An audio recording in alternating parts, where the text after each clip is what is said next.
Welcome back to Go Ham. As business owners, it's often times where we get stuck up in the problem solving, hiring, and just the everyday of business. And today we're diving a little deeper. We're talking about leading the most important person in your business, and that is yourself.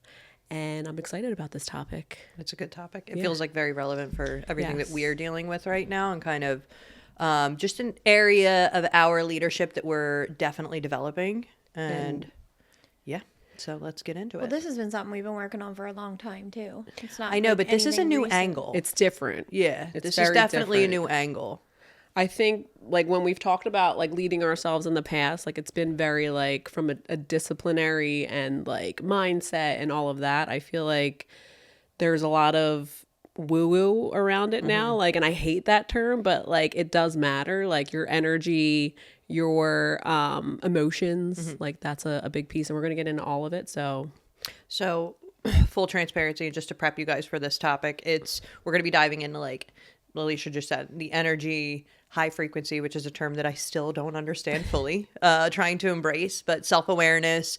I would say like more of the emotional side of leadership rather than the disciplinary, like you had just mentioned. So if that's something that you aren't familiar with, I would definitely listen, because we've found a lot of value in it. And again, like this is just a new angle of our leadership that we're focusing on. So that's it. Let's get started. So let's get started with the big one, Leash. energy.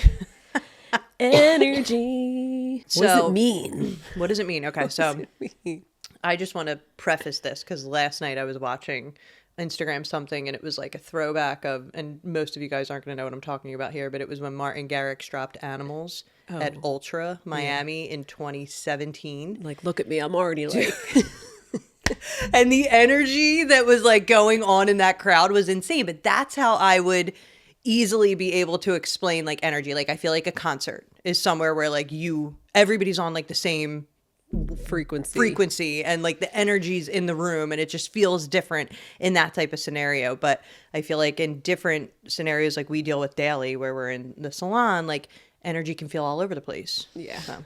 With my my postpartum, I feel like I was like super judgy with people, like and their energies and like discipline. And I feel like now that I'm like in the thick of it, it matters so much. And I think it starts with like the morning, like to set yourself up with like the best energy that you possibly can. It starts with the morning. And I'm not talking about like red light therapy and working out at 5 a.m. I'm talking about like not being on your phone for the first 60 minutes of the day, or like having your cup of coffee like by the window, like something that like puts you at peace, and like you can protect your mind for the day, and like know that anything that comes your way, like you're going to be able to conquer and not be reactive. Because I've seen that with myself. Like if I don't get like sleep, or if I start the morning off like in a chaotic way, like I'm making problems bigger than they are throughout the day, or I guess like avoiding things that I should be doing, like in that sense. So what does energy mean to you, Heather? When I think about energy, like I feel like my mind is the biggest contributor to it. I feel like it's my mindset. Like if I wake up in the morning and I'm like, all right, I'm going to have a great day. I'm going to get this done. I'm going to bring great vibes to the team. Like, and I have my mindset from the beginning. I feel like I can kind of stay in a good energy throughout the day. But if I wake up and I'm like mad about something, or like just dreading my day, like my whole energy changes, and people feel it. I walk in the salon and like, I mean, there's been times I've walked into the salon in a like really bad mood, and like right away I recognize, like I had self-awareness, and I'm like, wow, like that person and those two other people I just talked to felt my bad energy, and like I had to reel it in and try to like get it together, because once you put your energy out there, people pick up on it. Just like you said, when you're at a concert, like if you show up at a concert in a bad mood, but everybody's on the same frequency, like chances are you're probably going to join in and be on that frequency at some point of the night. Where I feel like in the salon, if you walk in and you're in a bad mood, well, chances are everybody else is going to feel your vibes, and they're going to be miserable, and you can just pull it all down. Yeah. So for me, it's having the right mindset, like you said, in the morning. And then also, like, even if you're in a really great mindset and then throughout the day, things are unpredictable. Things happen, and like something can come up, and it's just really knowing how to recognize that and how to reset yourself. And that's one of the things I'm learning with this class we're taking now. Like, I feel like the frequency and like knowing where your energy's at, it's really teaching you to pay attention to yourself and everyone around you. Yeah, it's definitely next level stuff. Like, I feel like even when we got started with this program, I didn't really know what to expect. And I also am not someone who, like, it feels a little woo-woo to me. I'm more like black and white and disciplinary and just like, this isn't like my thing. So I feel like getting into it and now realizing the depth and significance behind it, it is super powerful. And I'm really excited to learn more about it. But I will say at a leadership level, I think there's a next level of energy because not only do you need to be aware of your energy, but you need to bring the energy that can impact and change whatever's happening in the salon. And I feel like that's the part where like, I'm not a master at that. And I really would love to be, but that's definitely something that like I'm paying close attention to in this program where like, I want to be able to walk in and feel the negative energy and be able to bring my energy in and adjust it and get everybody in a different mindset and feel better. You know, like that as a leader, I feel like is the ultimate goal when it comes to energy. Well, it's funny that you're saying that because I feel like for so long, like when we first opened, my leadership skills were like, I am what I am. Like, you're getting what you get from me, whether I'm in a good mood, a bad mood, like this is just what I am. And I can vividly remember conversations you and I had, right when, and I hate to talk about the C word, but it was right when COVID happened. And we were everybody, the team was like a mess. Like we were closing down. No one knew what was coming. You know, everybody was just, and it wasn't just our industry. It was everybody. Nobody like knew what to expect. And I remember having a conversation with you and you were basically like, we got to put our emotions aside right now. Like, no matter like if we're scared, if we're upset, if we're worried, like all the unknown, like you basically were like, we need to show up to this team like we have it in control because nothing else is in control for them right now. And I remember, and like me and you talked about that, and we got our game plan in place before we approached the team to let them know, like, all right, guys, like this is what's going to happen. We have to close, but like, you know, we're still going to be interacting with you guys like through social media and stuff like that. Like, I just felt like we kind of had a game plan in place, but ahead of planning that, you kind of got me in the right mindset because you were like, you know, we're all in the same position right now. Like our energy's really crazy right now, but we need to show up differently. Like we can't be on their level. We need to be above that and let them know like things are going to be okay no matter what. And that was a huge shift for me in my leadership, like what's that called? Yeah, leadership development. Yeah, my leadership development. I feel like that's when like I really realized, wow, like you can just show up differently than how you're feeling sometimes and it's portrayed completely differently. Well, that kind of rolls. If that makes any sense. It does. And it rolls right into the next portion of this. And it's basically like emotional control. And that's something that is also like a newer term to me that I've really come to learn this year. And just how valuable that is. And listen, it's probably the hardest thing you have to do in leadership is the ability to control your emotions when things feel really stressful or sad or upsetting or, you know, angry. Like there's so many emotions that come with leadership in general. And honestly, people, human beings, like we all deal with it. But the ability to control those emotions, I think, is one skill that like top leaders actually have an understanding of. This year was definitely like a growth moment for me in that area. And there were definitely times where it felt hard. But I feel like overall, understanding that portion of leadership is huge. And that means basically like when shit hits the fan or when, you know, like you had mentioned COVID and we were like, listen, we really got to reel it in here and we got to show up as the best leaders as we possibly can. But it's not easy to do that. And I think I see a lot of owners in general that are very quick to put their emotions out there. I think it's also something that people do on social media because it gets clicks and like it's like, oh, let me just show this emotional moment. But like that's cool and all, and you're gonna get the engagement on it. But to me, it is not strong leadership. No, I think it shows weakness.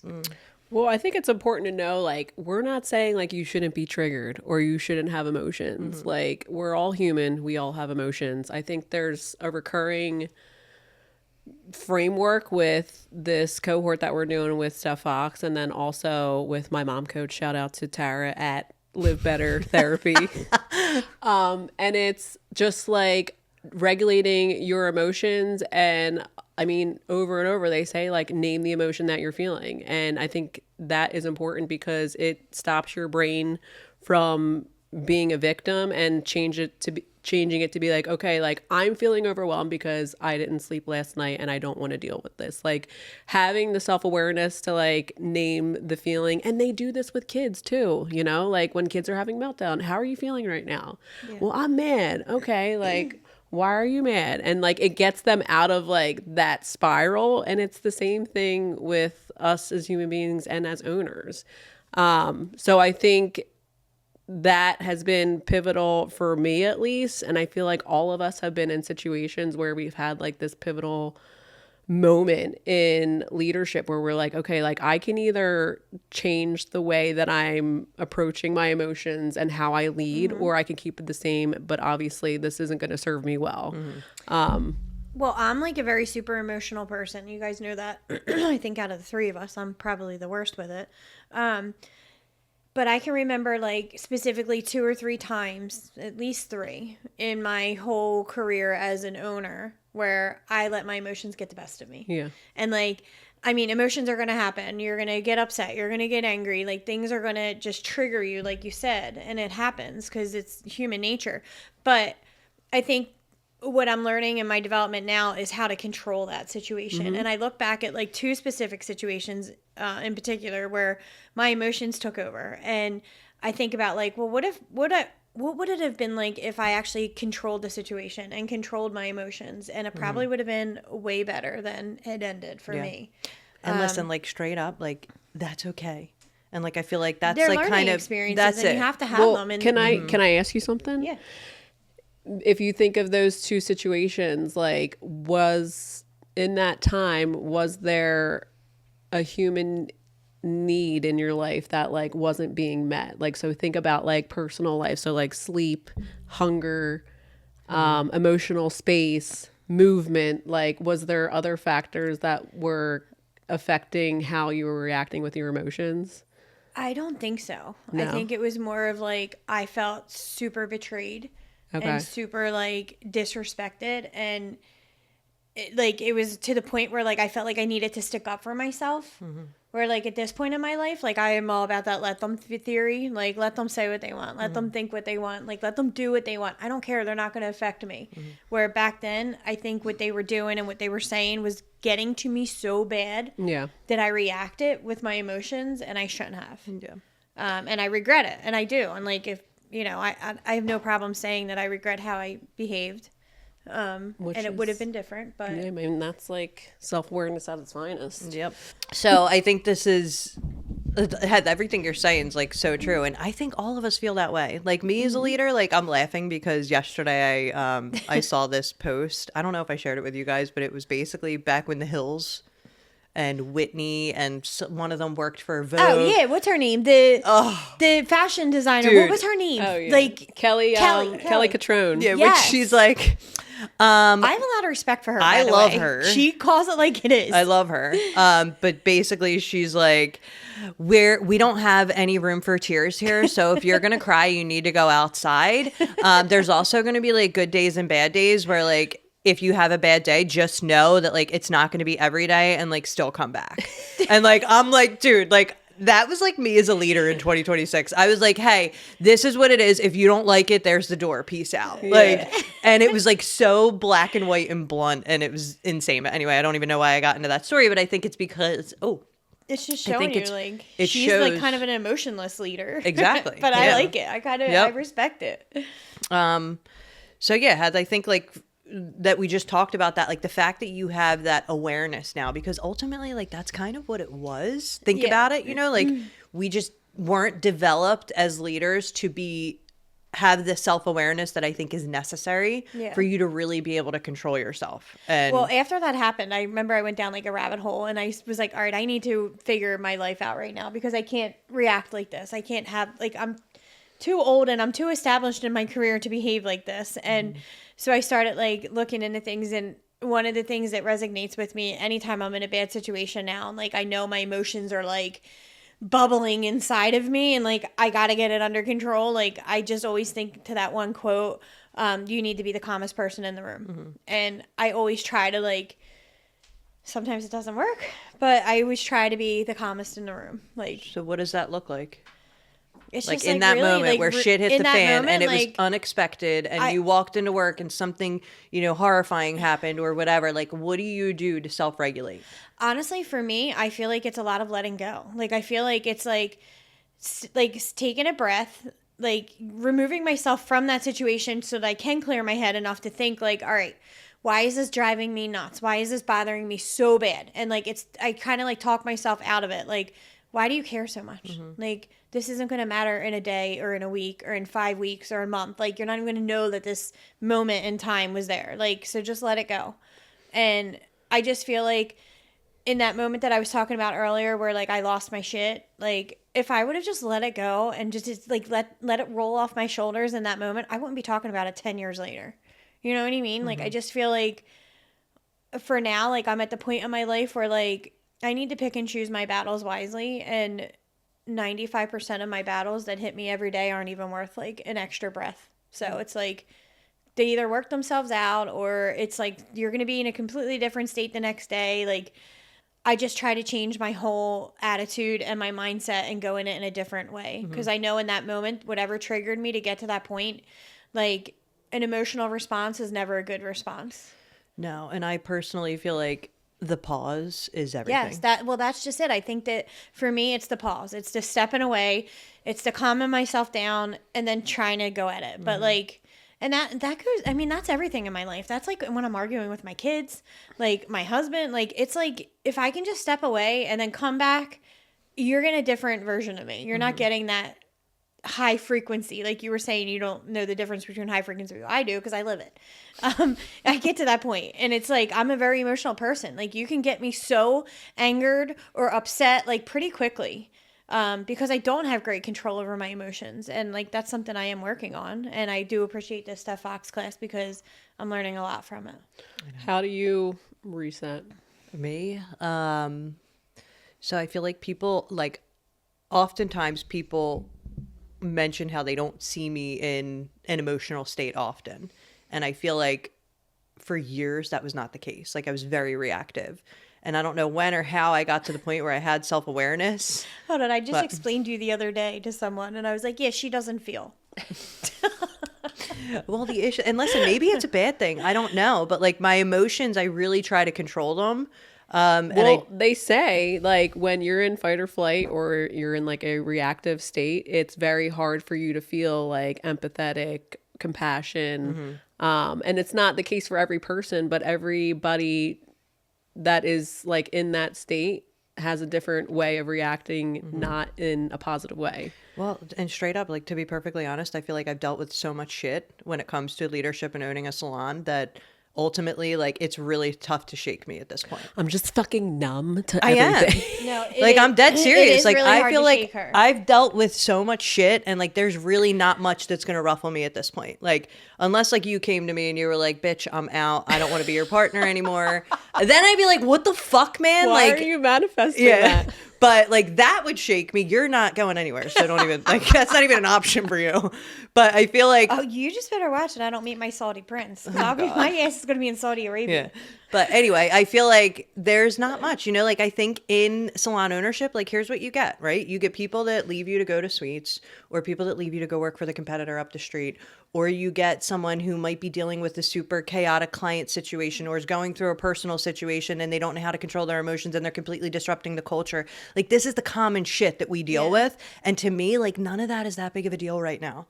Like if my building burnt down, yeah, you're going to get me. I'm going to get fucked up. Like, but beyond that, like there's not much. Like at this point, I also am a huge believer in God and that everything works out how it should. Mm-hmm. And I lean into that a million times a day. You know, like if I get a bad email or shit, I look at a credit card and it's way beyond what I wanted it to be. Like I know that, listen, it's all going to be fine. Like you just got to kind of do the work to get yourself back to where you need to be. And I reset and understand that like I've been down this road so many times that I know it's all going to work out and you just need to chill. I don't know. Maybe that's a good thing. Maybe that's a bad thing. I'm not sure, but that's kind of where I'm at. No, I think it's great. And Everybody's I agree with you. And I feel like faith does play a huge role in how we lead in our companies and everything. And I thank God every day that like I have a faith and that I can just throw things in his hands when I'm like, shit's hitting the fan. I'm like, all right, you got to deal with this because I don't know how to deal with this. Dude, 100%. Because I have people in my life that are not faith driven. And they're not believers in that. And I genuinely feel sorry for them that they don't have that to lean into. Fallback, I know. Because that for me is everything. Yeah. And I feel like if you don't have that, I don't know what you have. No, I know. Because then all the pressure falls on you. And it's like, that's just like a really tough thing. And I'll be honest, this particular individual that I'm talking about has tremendous stress. And like, I just feel like I look at them and I'm like, I wish that you embraced this. And listen, whether it's real, not real, whatever, it makes me feel better. Yeah. So like, shit, I'm leaning into it heavily. Yeah. And not just like, it doesn't have to be God either. It could be like a higher power, the universe, whatever, like just putting your faith in something other than yourself is definitely. Yeah, I say that all the time. I don't care what you believe in. You need to believe in something. Yeah. All right. So what are some ways that we protect our energy? Well, the biggest thing, This guy right here. What, chat? No, I mean like Your the phone? phones in general. Like when I was talking about the morning routine, I think there's a big difference in opening up your phone in the first like 60 seconds of your day to see emails, text messages, and like all the fires you're gonna have to put out in the day, rather than just doing some type of thing that you look forward to, like I said, like having a cup of coffee on the deck, or the grace prayer that you do, or meditating, like. And again, it doesn't have to be like this in-depth thing where you're like so structured, and it needs to be something that you actually like look forward to and is going to like calm your peace and protect it too. It's 1000%. Yeah. Because it definitely sets the tone for the entire day and how you show up as a leader, and the ability to walk in and be able to navigate what's happening in the salon or the business or whatever. And I just said this to you this morning about how I kind of got off track recently with my morning rituals that keep me grounded and showing up as the best version of myself. And I was still doing things, but they just weren't my normal. And it's definitely swayed me. Like, it's affected me big time in the past week or two. So now I'm getting back to it and feeling like, kind of better already, just knowing that I'm getting back to where I need to be and I'll show up as the best version of myself. How do you protect your energy throughout the day? Me? Anybody. I could definitely do better with this. What are some ways? Like I don't right now, straight up. Like I don't. Like my days, I'm ping-ponged all over the place. What I would love to do, there's a couple things that I would really love to implement. One would be like a walk. Like, set a timer in my phone, and at 12:30 every day, I'm going to go walk around the parking lot for, I see Jill at the suite. She does this, and I love it. Mark, too. During their downtime, you'll see them out walking, which, like, I love that. That would be good. Another thing would be to take a reading break and, like, schedule, like, a 20-minute reading block in my day where I just go sit in my car and read my book. Like, if I could do that, shit, it'd be so good. Did you guys ever hear the mirror story? No. So when we talked about this topic that we were going to talk about today, I started like researching some things just to get some ideas. And one thing, a story that came up to me, it was called like the mirror theory, and it's for leaders. And so basically, like at the end of the day, like leadership's not about like how many people you manage; it's how well you manage yourself. And so it just basically says, here, I'm going to read it to you because I think it's pretty interesting and I don't want to mess it up. The leader that you become is the ceiling for the people around you. So if you want better teams, better culture, better results, it starts with the person in the mirror. Here's the mirror story. All right, so when things go wrong, average leaders tend to look out the window. They look around for someone to blame, the economy, their team, the circumstances. But great leaders do something different. They look in the mirror first. They ask themselves, what could I have done better? What did I miss? How could I grow from this? And then when things go right, they do the opposite. They look out the window and give credit to everybody else. The team, the people around them, the support that they had. So the mirror is for accountability and the window is for gratitude. It's just a simple mindset shift and it's one of the most powerful forms of self-leadership. leading yourself first really means you're willing to look in the mirror before you ever look out the window. Well, So it's like so self-awareness. true. Yep. Like, Yeah. and it's quite literally the hardest fucking skill to teach anybody. Like, you have to have it within yourself. I feel like as leaders, we don't have like education to go to sharpen our balayage skills, and like that's like no longer happening. So we have to find out ways to like grow every single day, like within ourselves, and like motivate ourselves to take, you know, feedback that might hurt our feelings, or look back at conversations that we've had that we wish we would have done differently, you know? But it's so true, though. Like, when you think about this mirror theory, like, how many times did something go wrong in your business, or how many times did something go wrong in your life? And you're so quick to, like, self-pity and, like, why did this happen to me? Like, why are they doing this? Why did this happen? Why did this machine break now? Like, you know, but I think if you can look at it differently and look at it like, what could I have done? Like, what could I have done better? What could I have done to support my team better? That's when you're really going to see a shift and a lot of growth inside your company. I agree with that 100% because I feel like this is something that not only we do as leaders, we teach it to the leaders and the mentors in the company. And then even with our team, like when we deal with a challenging client who called and said they hated their hair, the conversation that I have with that team member typically looks like, talk to me about what happened. We get into it. And then I talk about, you know, like, listen, this isn't a problem to me. This is a good thing. Let's talk about what we can learn from it. And then try to like get them to understand like, okay, well, I did everything they asked, but maybe I could have asked a different question in the consultation. You know, like you want people to start to kind of think about like, okay, maybe I had no control of this situation, but I did have control of myself. And you're controlling the frequency. Like, by what you're doing, you're completely taking a negative and turning it into a positive and a learning moment. And that's completely shifting the frequency of the room, the person, you. So I think like that's bringing like high frequency back down to a low frequency. True. You know, according to what Stef's teaching us.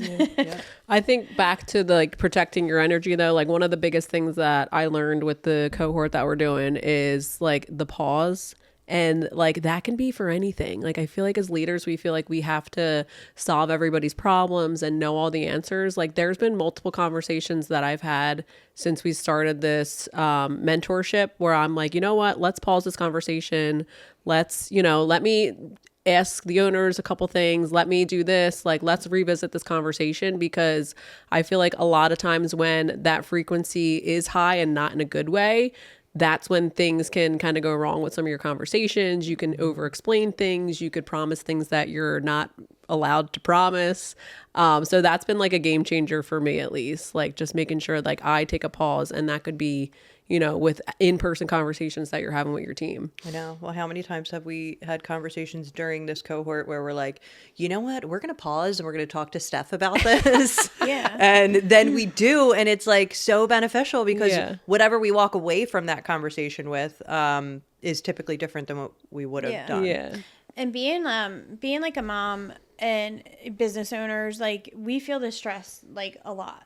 And there's been times like where I would walk into the salon and I feel like my energy has just shifted, like the whole vibe. Like I have walked in with like so much on my mind, so stressed out, emails piling up, like kids' schedules on my mind, you know, trying to figure out problems in work that I have to deal with. And like I can walk in and I feel like my energy as a leader walks in the room before I physically do. And I feel like people can feel me coming.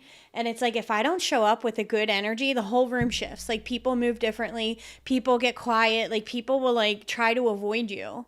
So I feel like it's super important to make sure like when you are having those kind of days where the world just feels heavy, and you know, that you can adjust your energy levels. And like we teach it all the time, like leave it at the door, but like sometimes it's hard. I get that. But if you can learn to like walk in with a good energy and a good vibe, like people around you are going to want to be around you. They're going to pick up that good energy. But if you walk in with a shitty energy, people are going to feel it and it's going to carry into their day. So you really do dictate like how the day is going to go for a lot of people around you and not even realize it. I think we're super lucky in the sense that like, I don't know if you guys feel the same, but like if shit's hitting the fan on the back end, like sometimes I'm like I gotta go out on the salon floor because I need to like reset my energy, and like sometimes I need them to help me with my energy because, you know what I mean, like I need a reset. And like we're lucky enough to have like a lot of people on our team that have the ability to do that. Leash, I do that all the time. Like I could be in the office and be so overwhelmed on whatever I'm working on in that moment. And I'm just like, I got to get out of here for a second. And like, I feel like, I know we joke around and we say we hate the break room and all, and like, that's where the drama is. But like, sometimes like I go in there and it's like, I need it. I need to have Felicia make me laugh, or I need Sarah to say something so sweet that I'm just like, she's just the best human, you know? Like, so I will walk out of the office and I'll just go sit in the break room with them and like share stories and like laughs. But like, I feel like they always bring my vibe back up. Like they're really good at it. So for any owner out there, if you're in your office and you're going through it, go sit in your break room, go have like, be a person and not a boss at that moment. Like just hang out with them and see like how it adjusts your energy and how you feel. Yeah, one thing that I don't think we've mentioned that I feel like is a huge takeaway that we've had from the Stef Fox experience, that's what I'm going to call it, Stef Fox experience, is how you handle the tough conversations, and how she has this way of presenting challenges in like a very authentic and genuine way. And I feel like that has been something that we've all embraced. And I just feel the need to kind of share that with the audience about like, just, you know, like the examples that she gives. And she's basically like, I would say the gist of it is like, just care enough that you can be honest with your team and let them know you're coming from a place of love, and deliver the message, but deliver it in a kind, authentic way, and go from there. And I feel like we've so often in the past 3 or 4, actually we saw her in October, so it's been like 6 months since we've been leaning into this.